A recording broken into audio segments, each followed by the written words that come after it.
Hi guys, and how you all doing? You're welcome back again to the channel. Only Onra with another video. In today's video, we'll be talking about importation from Bangladesh. This is like one of the highest requested video here on this channel. Most of you have been asking me, Only, can you make a video on how to import from Bangladesh? And here we are with the video for you all. So importation from Bangladesh is not really as difficult as importation from China.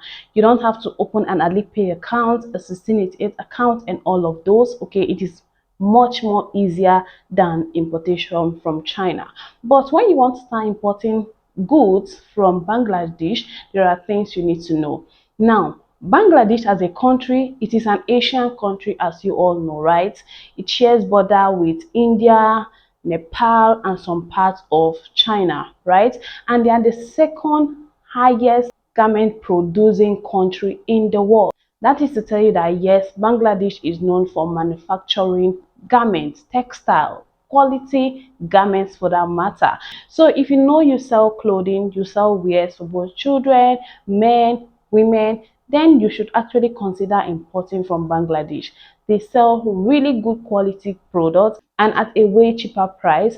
Another thing you should know about Bangladesh is this: they don't have a unified website, just like 1688 if you're used to importing from China. So they don't have a unified website where you can go on to search for different wares or different things to import. No, they don't have that. There are different ways you can source for suppliers. Don't worry, we'll get into that. But I also want to mention that the currency, okay, when importing from Bangladesh, the currency is cheaper. Bangladesh currency is known as taka, taka. That is their currency, and it's cheaper compared to yuan or RMB. It's also cheaper to dollars.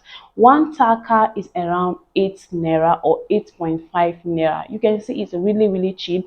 Unlike that of RMB, one RMB is around 105 naira, 110 naira. You can agree that that of Bangladesh, the exchange rate is cheaper. That is why most people prefer to import clothing from Bangladesh. And guys, their major market, okay, where they export their garments to, it's not even Africa.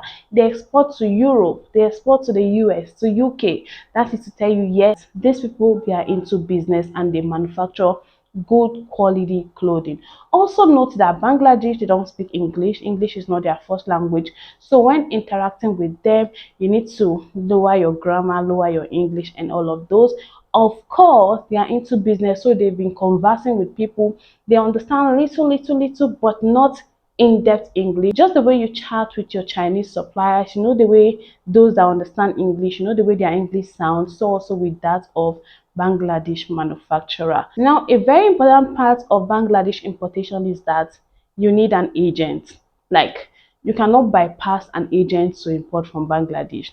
You know, for China, in a way, you can bypass agents and import yourself. Just use your shipping company to ship.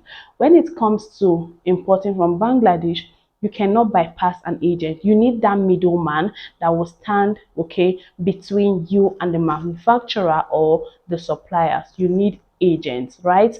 Now, getting Bangladesh agents or agent you can work with is not really that difficult. We'll get to that later on or in subsequent videos. Now, let's talk about how they sell these garments, how they sell their clothing. Bangladesh suppliers, they group their clothing in blisters.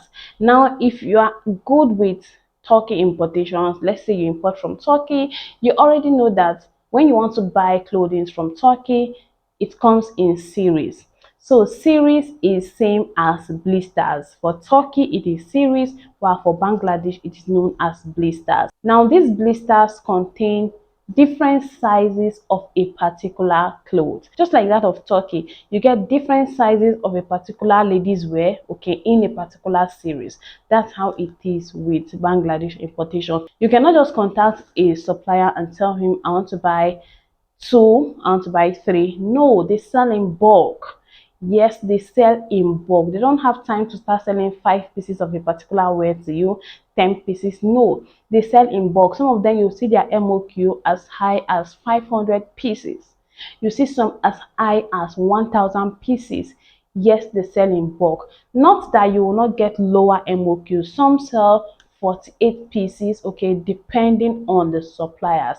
And remember I said their clothing are grouped in blisters. Now, in order to know the quality of the fabrics you're importing from Bangladesh, there is a metric Bangladesh manufacturer usually use to weigh the quality of their fabric. It is known as GSM. Okay, now GSM is used to tell you more about the quality of the clothing you're buying. So the higher the GSM, you will see some on the screen. I'll leave some on the screen for you. So the higher the GSM, the higher the quality. The lower the GSM, the lower the quality of the fabric. Do you understand? We are going in depth into it. Don't worry.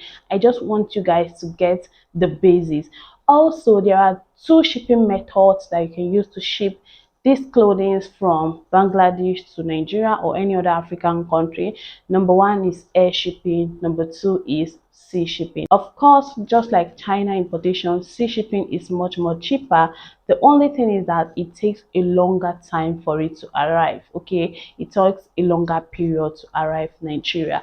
Also, guys, if you're used to China importation, I usually tell you guys that China is around 7 hours ahead of Nigeria. Now, one of the reasons why we check their time is actually to know the right time to contact them, the right time to do business with them, because you cannot be in Nigeria say around 3 p.m. and you're chatting a Chinese supplier.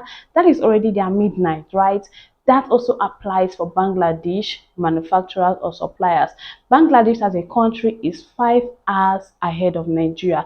Let's say we are at 6 p.m. here in Nigeria. Bangladesh is at around 11 p.m., right? So this will help you know the right time to chat these people up, know the right time to do business with them. Although some of them will tell you they are online anytime, any day, but there is a right time. Okay, you don't want to start chatting up somebody when you know it's already midnight. That's the only reason why we need to know the time difference between these countries. Now, some of you will be like, only since they have high MOQ, how then can we buy? We are mini importers, we cannot afford to buy 500 pieces of a particular wear, 1000 pieces.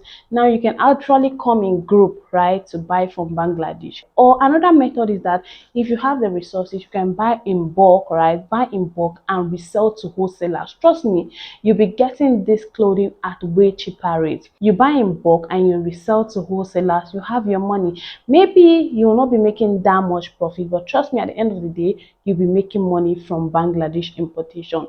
You buy in bulk, you resell it immediately. What matters in business is your number of turnover. That is what matters in business. So if you're able to buy, sell off, get your money, buy again, sell off, when you do this 2-3 times, you will definitely agree with me that you'll be making lots of money from this particular business. So it depends on how much you have. If you know you don't have that much capital, you can come in groups, okay, and order. When it arrives in Nigeria, you share it. Let me also say that for Bangladesh importation, okay, the shipping company's warehouse are located in Lagos as well as Kano. So if you're anywhere around the north, you can ship down to Kano, which will be easier for you to actually get your goods. Then if you're anywhere around the east, around the west, you can ship to Lagos, and from Lagos they can way bill to any location wherever you are within Nigeria. So guys, this is just like an introduction to Bangladesh importation. Expect to get more videos about how to get suppliers, how to get manufacturers yourself. You can do it yourself. It is very easy. I'll show you how to do that. I'll show you how to get your shipping company. I'll show you how to do all of those. So do well to subscribe to the channel, turn on your bell icon to always get notifications each time I drop this video. If you love the content of this video and you want me to actually create more videos like this about Bangladesh importation, just like this video and leave comments for me down in the comment section. I'll be glad to do this for you all. Thank you all for watching. I'll see you all again in my next one. Bye for now.